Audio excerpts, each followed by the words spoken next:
अष्टावक्र गीता एक प्रेरणादायक ग्रंथ है जो व्यक्ति को आत्मज्ञान की ओर प्रेरित करता है। ये सिखाता है कि आत्मा की वास्तविक प्रकृति को समझने से ही सच्ची मुक्ति प्राप्त की जा सकती है।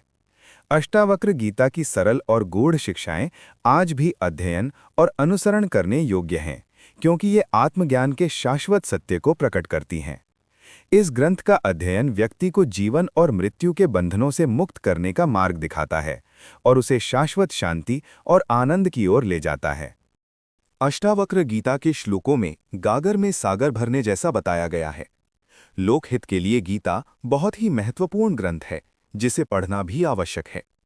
हिंदू धर्म में श्रीमद् भागवत गीता को सबसे पवित्र ग्रंथ माना जाता है, लेकिन कहा जाता है कि महान विद्वान अष्टावक्र के द्वारा लिखी गई गीता, जिसे महागीता के नाम से भी संबोधित किया जाता है। महागीता में लिखे गए हर श्लोक में बहुत ही महान बातें कम शब्दों में बताई गई हैं। इसलिए मैं आपको सलाह देता हूं, आपको एक बार अष्टावक्र गीता का अध्ययन जरूर करना चाहिए। अष्टावक्र गीता अद्वैत वेदांत का एक अमूल्य। मृत्यु क्या है? क्यों हम इससे सहज नहीं हो पाते? मृत्यु से इतना भय क्यों है? दोस्तों, मौत या मृत्यु एक ऐसा शब्द है जिसके बारे में कोई व्यक्ति न तो सोचना चाहता है और न ही बात करना। यदि कभी कोई इस बारे में चर्चा छेड़ भी देता है तो सामने वाला ये कहकर चुप करा देता है, अरे यार, तुम ये मरने मारने की बातें क्यों कर रहे हो? इसका कारण है मृत्यु से अत्यधिक भय। मौत हम सबको डराती है।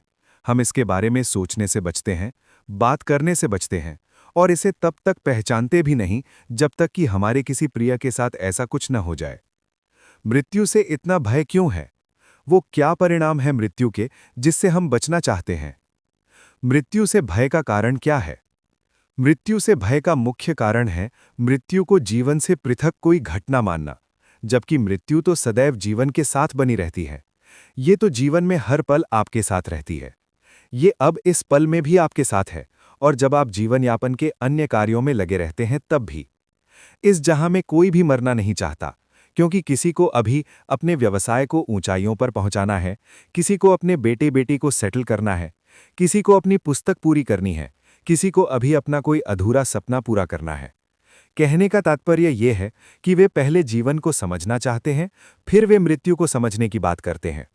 जबकि जीवन मृत्यु दोनों एक ही हैं और उन्हें अलग अलग करके नहीं समझा जा सकता है। इसके लिए हमें जीवन को संपूर्णता में देखना होगा, और जीवन को समग्रता में आप तभी देख सकते हैं जब आप में प्रेम हो। जब तक हम निरंतरता को चाहते रहेंगे, तब तक मृत्यु का भय बना रहेगा। निरंतरता से तात्पर्य है अपने भौतिक शरीर, अपने व्यक्तित्व, अनुभव, ज्ञान, अपनी क्रियाओं, अपनी क्षमताओं, अपनी ख्याति, सौंदर्य, अपने किए गए कार्यों के परिणामों की निरंतरता।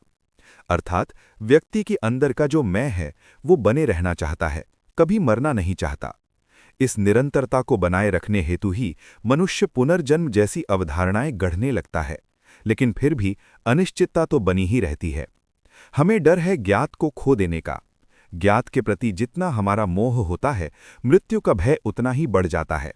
ज्ञात चीजें हैं हमारी छवियां, हमारा ज्ञान, हमारा मोह, हमारी भौतिक वस्तुएं, निर्णय, संस्कृति, विचार, परिवार, प्रियजन, परंपरा, अनुभव, साहचर्य, स्मृति जैसी अनेकों चीजों के खो जाने का भय। जबकि हम सब जानते हैं कि किसी भी चीज की निरंतरता प्रकृति के खिलाफ है। प्रकृति स्वभाव से ही सृजनशील है। वो नित्य पुराने का अंत कर नवीन का सृजन करती रहती है। लेकिन मनुष्य इसे स्वीकार नहीं करता है, क्योंकि हम निरंतर संचय करने के अभ्यस्त हो चुके हैं। हम अक्सर ये कहते हैं, आज मैंने ये प्राप्त कर लिया, मैंने कल ये जीता था, क्योंकि हम केवल समय और निरंतरता के तौर तरीकों से सोचते हैं। हम हमेशा भूत या भविष्य में जीते हैं। हम हमेशा आने वाले कल के बारे में ही सोचा करते हैं, मैं ये हूं, कल मैं वो बन जाऊंगा। हम एक भी दिन इस तरह से नहीं जीते हैं कि मानो जीने का वो आखिरी दिन हो। यदि हम प्रत्येक दिन को पूरी तरह से जिएं और दूसरे दिन को पुनः ऐसे शुरू करें जैसे वो एकदम नया हो, कोरा हो, कल का कोई बंधन ना हो, तब मृत्यु का कोई भय नहीं होगा। दोस्तों, मैंने अपने पूर्व लेख में इस तथ्य को रेखांकित किया है कि मौत सबसे अच्छी शिक्षक है। ये हमें वो सिखाती है जो संसार का कोई भी गुरु, संत या उपदेशक नहीं सिखा सकता।